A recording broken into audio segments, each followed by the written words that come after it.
Hi, welcome to e-learning session for grade 10 SS Geography. I am your mentor Ajit Kumar and we are studying chapter 6. So, before we start this session, yesterday I told you compare the syllabus of 2019-20 versus syllabus of 2021. So basically, we are doing this to compare after CBSE's deduction and syllabus, हमें क्या gain हुआ, what we have gained out of it. So let's start doing that. Here I have syllabus for 1920. Let's quickly see the syllabus. Refer this for syllabus 1920.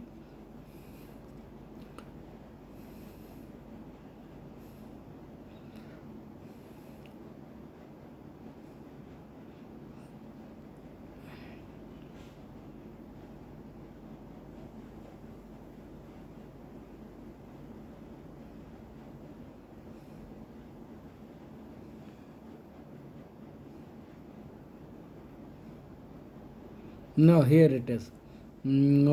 Let's start with geography. Geography का first chapter as it is syllabus में था last year, forest and wildlife. This chapter was marked for periodic assessment, means internal assessment के लिए mark किया हुआ था. तो chapter number 2 हमारे सिलेबस में वैसे भी नहीं था. Now chapter number 3 again it was for periodic test, means ये भी हमारे लिए असेसमेंट के लिए बोर्ड एग्ज़ाम में नहीं था. तो 2 एंड 3 वैसे भी नहीं था हमारे पास.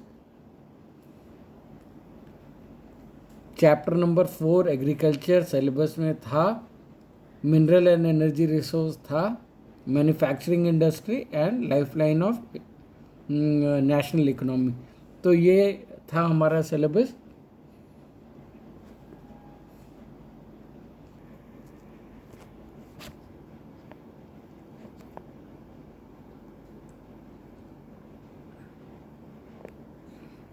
तो यहाँ हमारे पास चैप्टर 2 एंड 3 डिलीटेड था प्रीवियस ईयर में. बाकी 1, 4, 5, 6 एंड 7 ये सारे चैप्टर्स हमारे सिलेबस में थे बोर्ड एग्ज़ाम के लिए. अब इसको कंपेयर करें 2021 से तो हमें मिलेगा see this is 2020-21,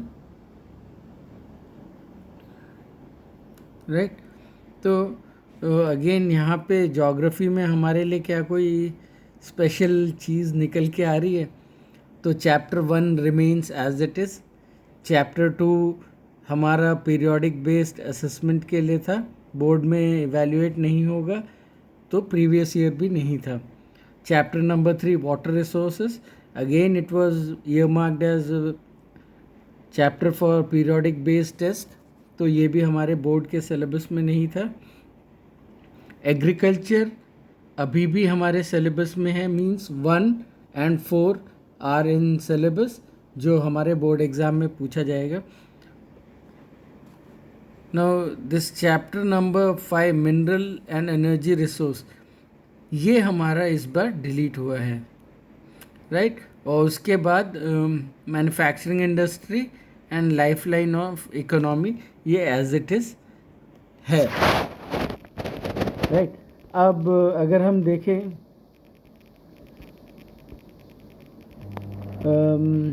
next is DP को, तो डीपी में हमारे पास कुछ चैप्टर्स थे जो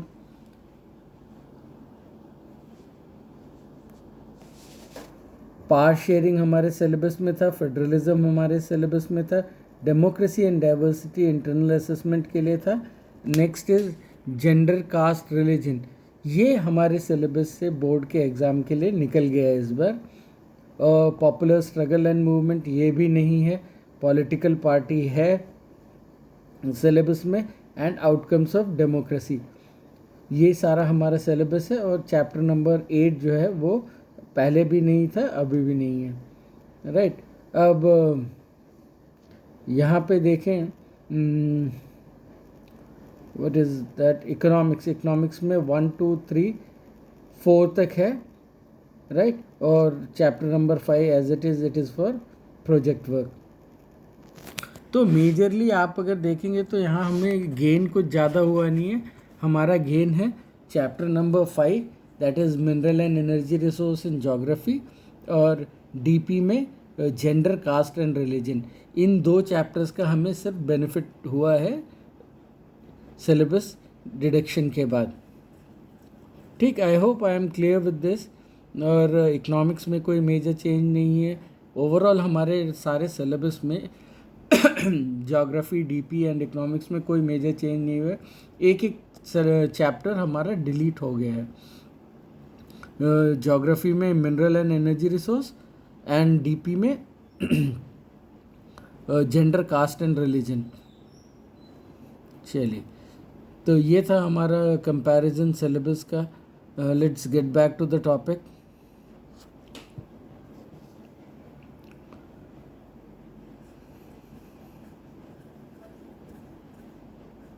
चलिए,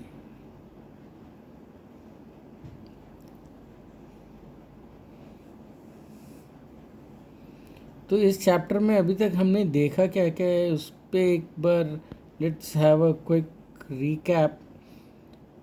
We initially started with the importance of manufacturing industries. Then we discussed about the contribution of industries in national economy. Then we studied about industrial location and agglomeration economies. Then we started with classification of industries on the basis of raw material, main role, then on the basis of capital investment, जहाँ हमने उसमें MSME में classify किया था और SSI में classify किया था, micro, small and medium enterprise and small scale industries में।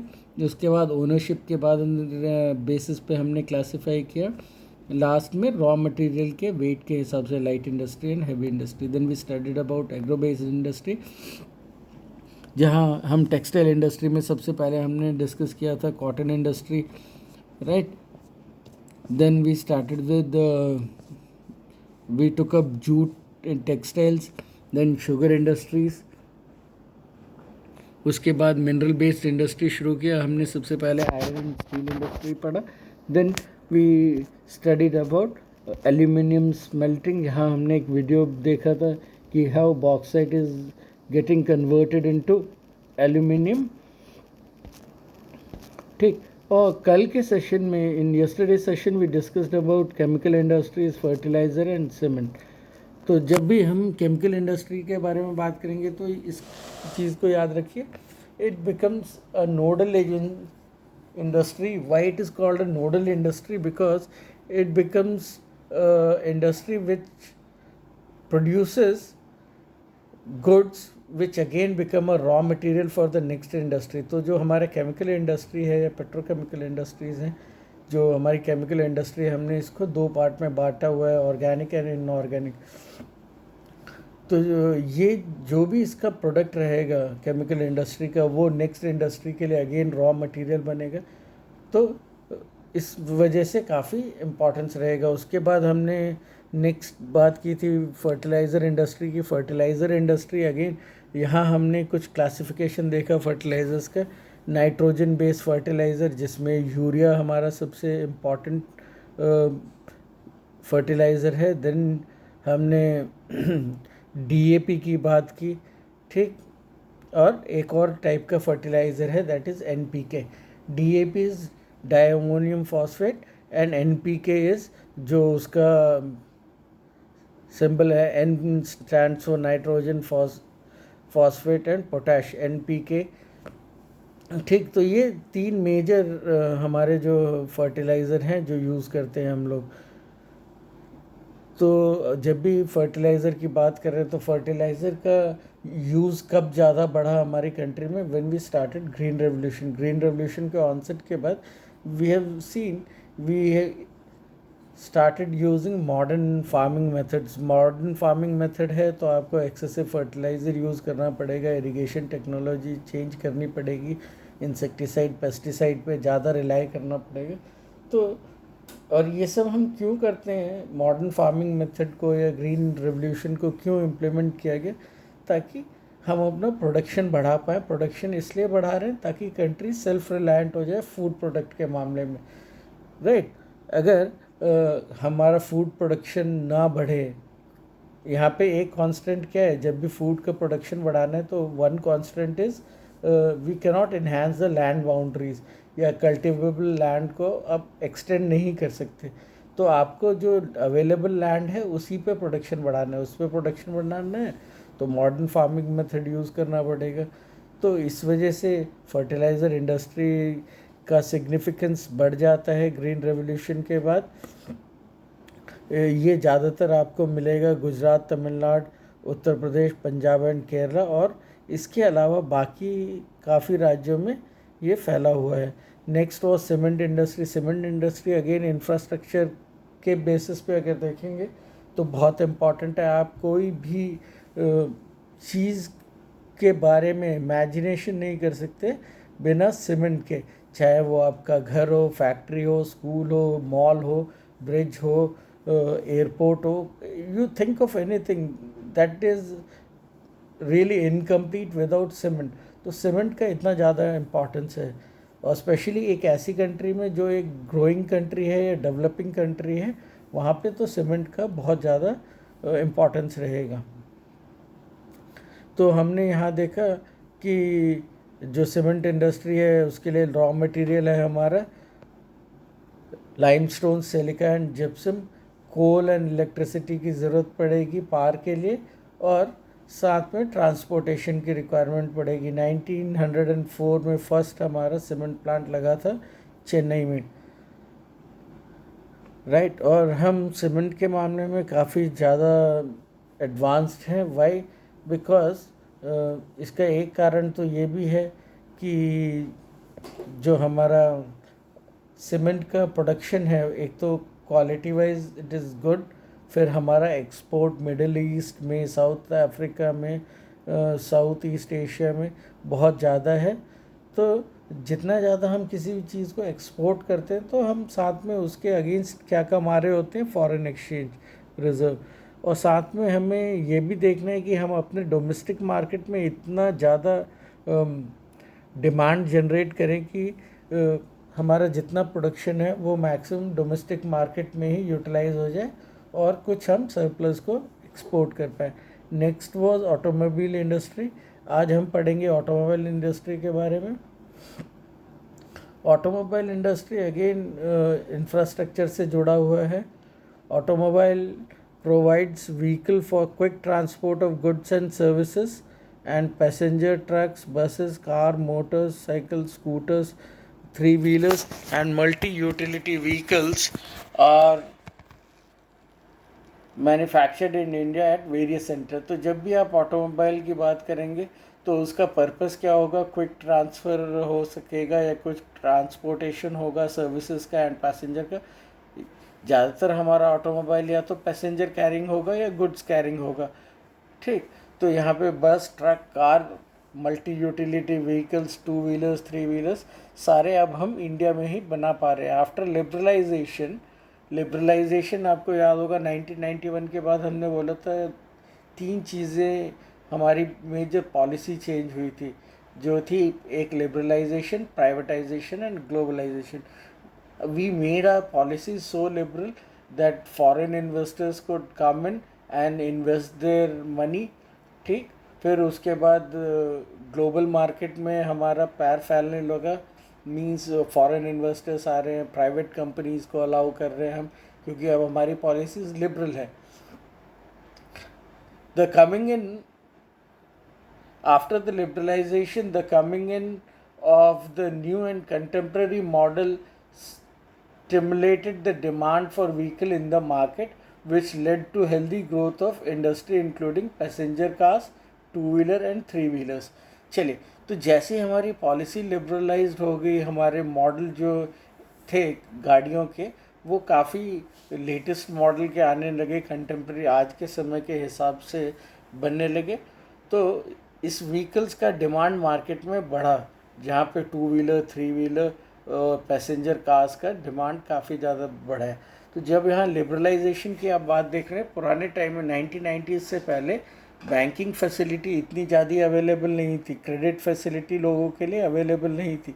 अब मेरे जैसा एक इंसान who earns meagerly, suppose whatever I earn, and if at all I want to buy a car from my savings with 100% payment, पूरा पैसा पे करके, तो कोई भी कार मेरे लिए 5 लाख से नीचे आएगी नहीं।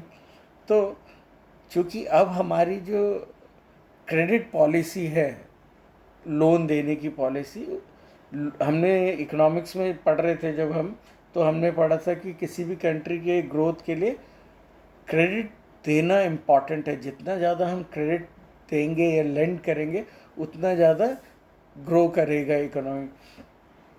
तो ये 2 व्हीलर 3 व्हीलर्स, इनके सेल के बढ़ने के पीछे एक लिबरल पॉलिसी ये भी है कि हमने क्रेडिट फैसिलिटी अवेलेबल करा दिया है हर इंसान को। Means you can approach A bank for a 4 wheeler loan, वो बैंक आपको लोन देगा और आप आराम से गाड़ी खरीद सकते हैं। तो ये सारे पॉलिसीज़ जो हैं लिबरलाइजेशन के बाद आई हैं। फिर there are very few companies before liberalisation involve in production of automobiles, but after liberalisation, privatisation, globalisation, काफ़ी सारी फॉरेन की कंपनीज इंडिया में आके प्रोडक्शन शुरू कर दी। आप देखेंगे आपको यहाँ पे हुंडई मिलेगा, मारुति सुजुकी तो खैर बहुत पहले से हमारे इंडियन मार्केट में था, बट फोर्ड, इस तरह की काफ़ी सारी नई नई गाड़ियाँ, even you can find Mercedes, Jaguars, all the vehicles rolling, you can see people driving all these international cars in Morbi. तो ये सारा पॉसिबल हो पाया एलपीजी के कारण। The industry is located around Delhi, Gurgaon, Mumbai, Pune, Chennai, Kolkata, Lucknow, Indore, Hyderabad, Jamshedpur and Bangalore. So maximum you will find the concentration of automobile industry in Delhi, Gurgaon, Pune, Mumbai, Chennai, Kolkata and Hyderabad, Bengaluru. तो एक चीज़ अगर आप देखें, चलिए मैं आपको दिखाऊं यहाँ पे, okay where it is,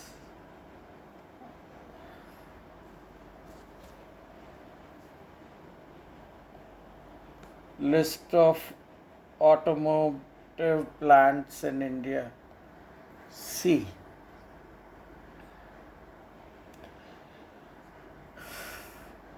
General Motors, Piaggio, Tata Motors, Fiat, Mahindra, Mercedes-Benz, Jaguar, Audi, Skoda, all these companies have their manufacturing unit in Maharashtra.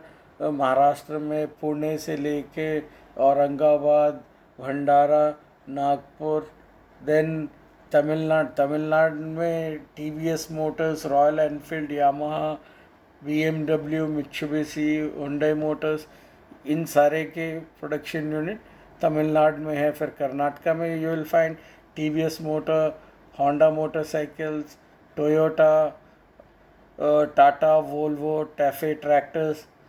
Haryana में again Hero Honda and Maruti Suzuki in Gurgaon, Manesar में इनका सबसे बड़ा प्लांट है, गुड़गांव मानेसर में Maruti Suzuki का। और again Gurgaon में again there is another important plant 2 wheeler का, हीरो होंडा। फिर तो यू विल सी कि ये ज़्यादातर अगेन गुजरात का हम नाम देखें इस लिस्ट में, तो यू विल फाइंड गुजरात में टाटा मोटर्स सानंद में, फोर्ड सानंद में, ठीक, जनरल मोटर्स इन हालोल, उत्तर प्रदेश में यामाहा।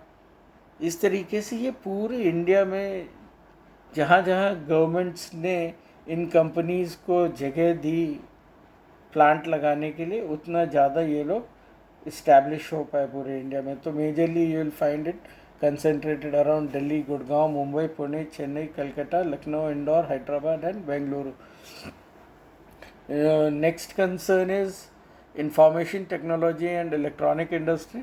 जो भी हमारा आईटी इंडस्ट्री है, इलेक्ट्रॉनिक इंडस्ट्री है, इसका शुरुआत अगर आप जब भी देखेंगे तो you will find its origin from Bangalore.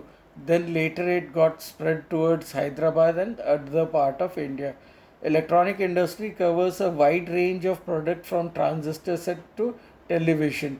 तो जो भी हमारा मॉडर्न टेक्निक्स है, इवन अगर आप कंप्यूटर्स को देखें तो कंप्यूटर में आप जनरेशन्स ऑफ कंप्यूटर देखेंगे. First generation computer, second generation, third generation, fourth generation, fifth generation, likewise. तो initially they use transistors.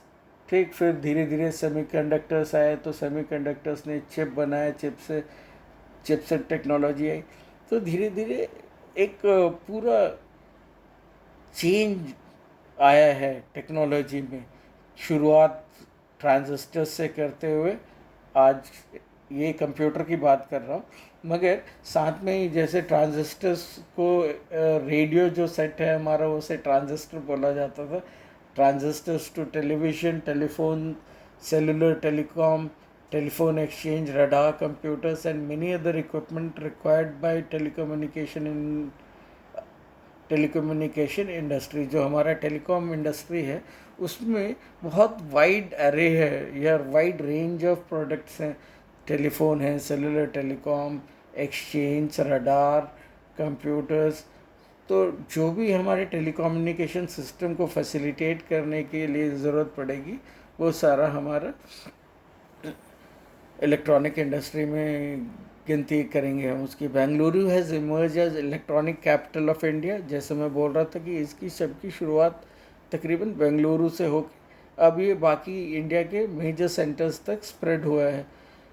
One other centre for electronic goods are Mumbai, Delhi, Hyderabad, Pune, Chennai, Calcutta, Lucknow and Coimbatore.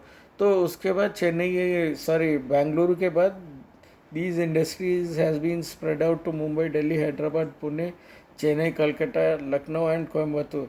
The major industry concentration is at Bangalore, Noida, Mumbai, Chennai, Hyderabad and Pune. तो हमारी IT industry जो है, information technology industry, वो उसका concentration again in 5 prominent locations पे मिलेगा आपको.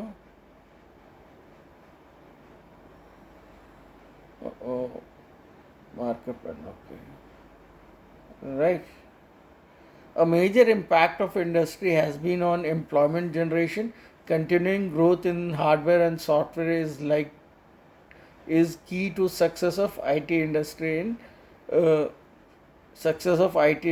in India. तो जैसी ये सारी इंडस्ट्रीज ग्रो की, हमारा आईटी एंड इलेक्ट्रॉनिक्स इंडस्ट्री, तो जैसी ये इंडस्ट्री इमर्ज कर रही है या ग्रो कर रही है, तो साथ में ये it is not growing all alone. ये अपने साथ रोज़गार लाएगी, एम्प्लॉयमेंट लाएगी. जितने ज़्यादा लोग जो हमारा इंजीनियर ग्रुप है, पढ़े लिखे लोग हैं, स्किल्ड होके निकल रहे हैं, उनको एक हमारा ये भी तो काम है कि उनको एम्प्लॉयमेंट जनरेट करें उनके लिए. तो एम्प्लॉयमेंट कैसे जनरेट होगा? इन इंडस्ट्रीज़ के थ्रू जनरेट होगा. और जैसी हमारे कंप्यूटर में हार्डवेयर टेक्नोलॉजी डेवलप होती है, सिमिलरली हमारे पास सॉफ्टवेयर डेवलप होता है. तो सॉफ्टवेयर एक ऐसा चीज़ है, यहाँ पे देखिए आपको investment, you don't need a investment if you are a software programmer और ethical hacker or anything which deals with software. You don't need an industry या मशीनरी की ज़रूरत नहीं. Only with your soft skills या your engineering skills, ठीक है, computer language के skills से, एप्लीकेशन के स्किल्स से आप एक बिज़नेस ग्रो कर सकते हैं. तो और यहाँ पे जो अब का ट्रेंड है, if you see, India is doing extremely well in this IT sector में. ठीक, तो हमारा ये सब पॉसिबल क्यों हो पाया है? क्योंकि हमारे यहाँ लोग हैं हु आर स्किल्ड इनफ. ठीक, और जैसे ये सेक्टर ग्रो करेगा तो साथ में एम्प्लॉयमेंट जनरेट करेगा, और ये काफ़ी सारे लोगों को एम्प्लॉयमेंट दे रहा है, मतलब इनकम जनरेट हो रही है, तो अल्टीमेटली इकोनॉमी ग्रो करती है. चलिए, now will put an end to this. Tomorrow we'll start studying about industrial pollution and environmental degradation. चलिए, थैंक यू.